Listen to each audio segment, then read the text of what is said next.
Halo guys, perkenalkan kami dari kelompok 11 ingin mempresentasikan PBB.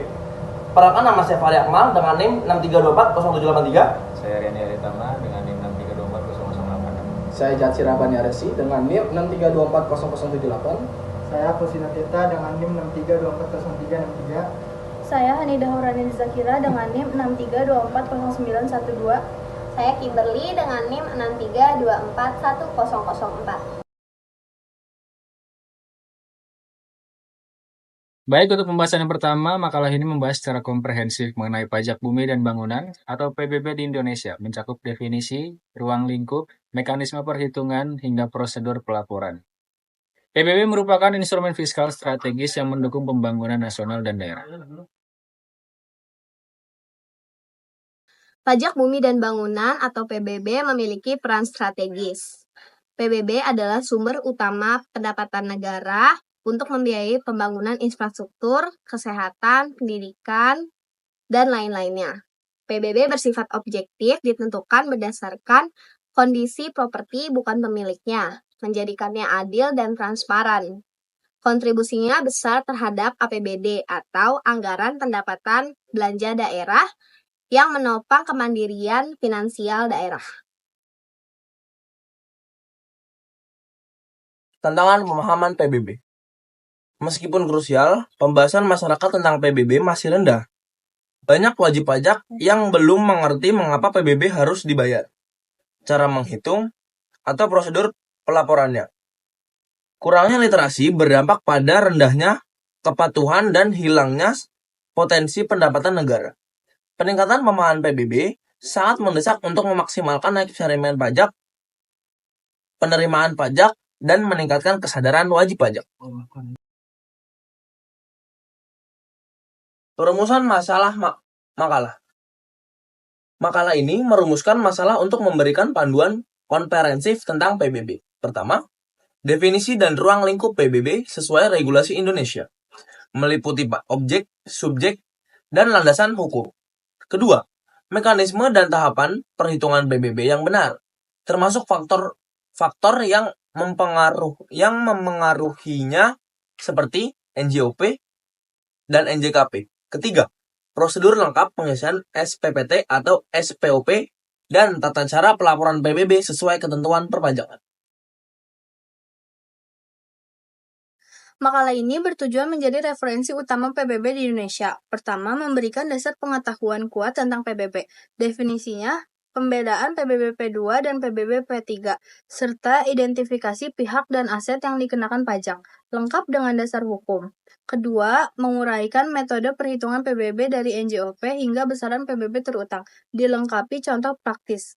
Ketiga, menjelaskan alur pengisian dan pelaporan SPPT PBB, termasuk dokumen dan proses pembayaran, agar wajib pajak menunaikan kewajiban dengan benar.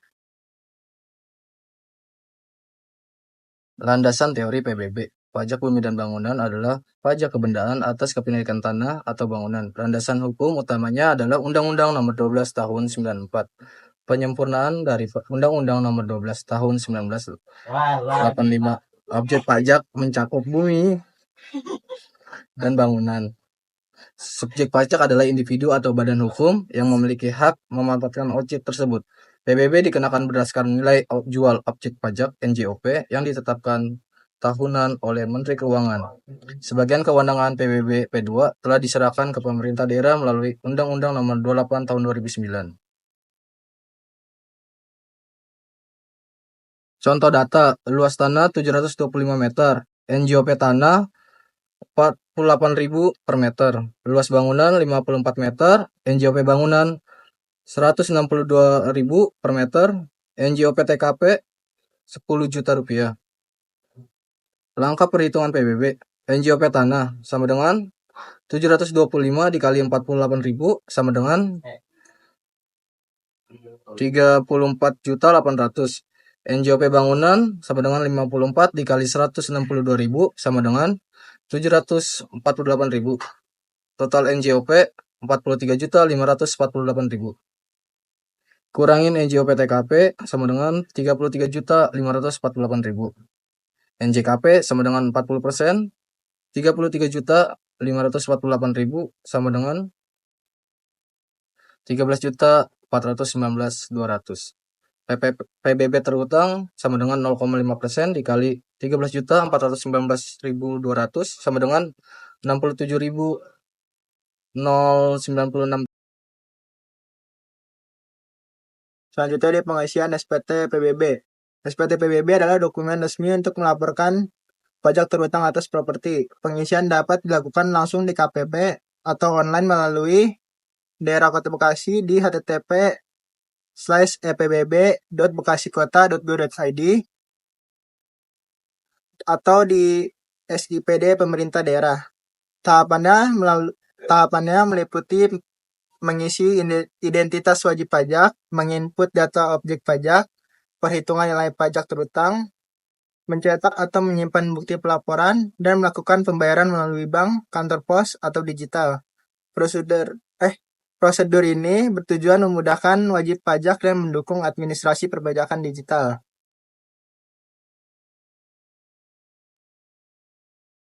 Selanjutnya yang terakhir di kesimpulan, PBB vital bagi pembiayaan pembangunan bersifat kebendaan, adil, dan transparan. Dasar hukumnya jelas di Undang-Undang Nomor 12 Tahun 1994 dan Undang-Undang Nomor 28 Tahun 2009. Perhitungan PBB berdasarkan NJOP dikurangi NJOP TKP dan dikalikan tarif.